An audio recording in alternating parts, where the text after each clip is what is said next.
j'espère que vous allez bien. Avant de commencer cette vidéo, un énorme merci à tous de participer à cette chaîne parce que tout doucement mais sûrement, on approche des 100 abonnés.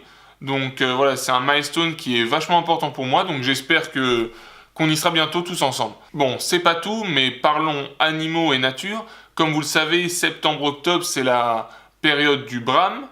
Bon, ici, dans le département de la Haute-Vienne, ça a vraiment tardé. Nous, ça a commencé à bramer en forêt vers le 20 septembre seulement. Ce qui est super sur ce début de période de brame, c'est qu'étant nouveau dans la région de la Haute-Vienne, j'ai dû recommencer tout le processus en fait de recherche sur le terrain en amont. Et donc, c'est ce que nous allons discuter dans cette vidéo ensemble. Bon, attention, il n'y a pas de règle universelle. Donc, ce que je vais vous dire, c'est uniquement ce que moi, je fais sur le terrain.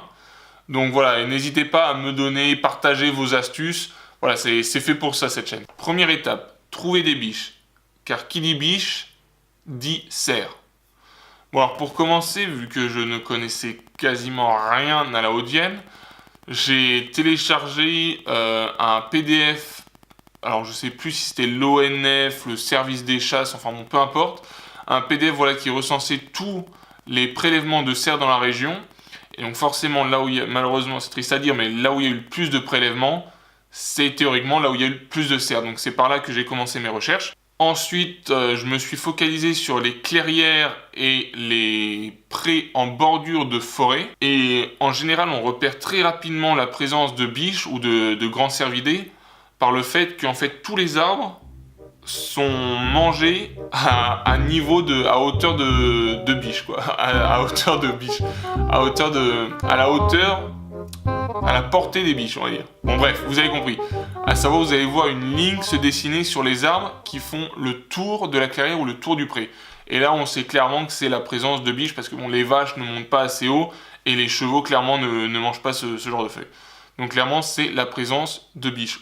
Donc une fois qu'on a trouvé les biches, on pose des affûts et on observe en fait les points d'entrée et de sortie, les points de passage en fait des biches. Et de là, après, on établit un peu une cartographie. Enfin, en tout cas, moi, c'est ce que j'ai fait. J'ai établi une cartographie un peu de la région avec les déplacements des biches via Google Maps en fait. Et de là, j'ai vu vraiment les clairières ou les prés qu'elle préférait, là où j'en trouvais 4-5, où j'en trouvais quasiment à chaque fois. Quand vous avez les biches qui commencent à se rassembler, certains daguets se joignent au groupe, là vous savez que vous avez quelque chose. Et donc c'est à partir de ce moment-là où j'ai commencé à me mettre à la recherche d'indices dans les bois. J'ai également posé, attendez, hop là, voilà, on peut aussi poser ce genre de choses dans les environs, histoire de s'assurer de la présence de cerfs, parce que bon, qui dit biche dit cerf, oui, très souvent, pas tout le temps. Donc voilà, une fois que vous avez vos points chauds, on approche de la période septembre-octobre. Et là, clairement, il faut tendre l'oreille. Donc tous les soirs, et c'est vraiment la tombée de la nuit. Ça ne sert à rien d'y aller vers 6-7 heures, clairement, ils ne brameront pas. Donc voilà, c'est à la tombée de la nuit, on sort et puis on fait les points un par un pour voir si on entend les cerfs bramer.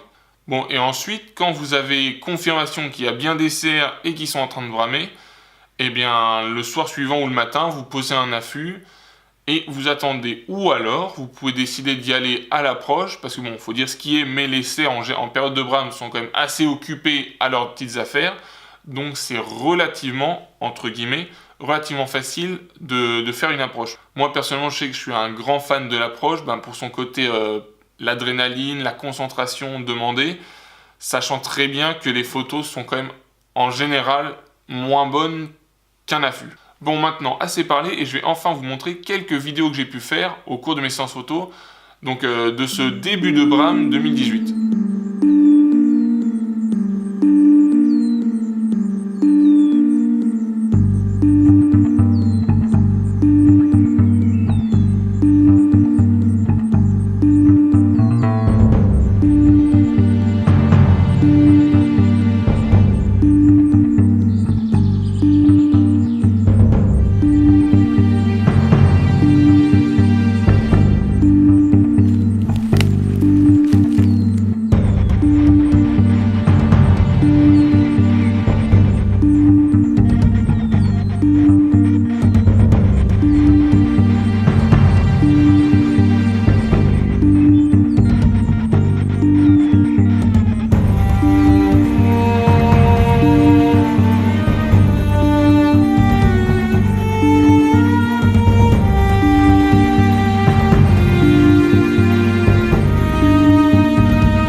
Bon voilà, j'espère que cette vidéo vous a plu.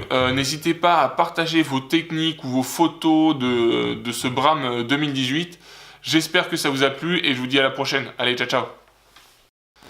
Pour ceux qui ne me suivent pas encore sur Instagram, j'ai récemment mis des fonds d'écran pour smartphone à votre disposition. Et j'ai également posté quelques photos de cerfs. Donc n'hésitez pas à rejoindre mon compte. Voilà, le lien sera dans la description.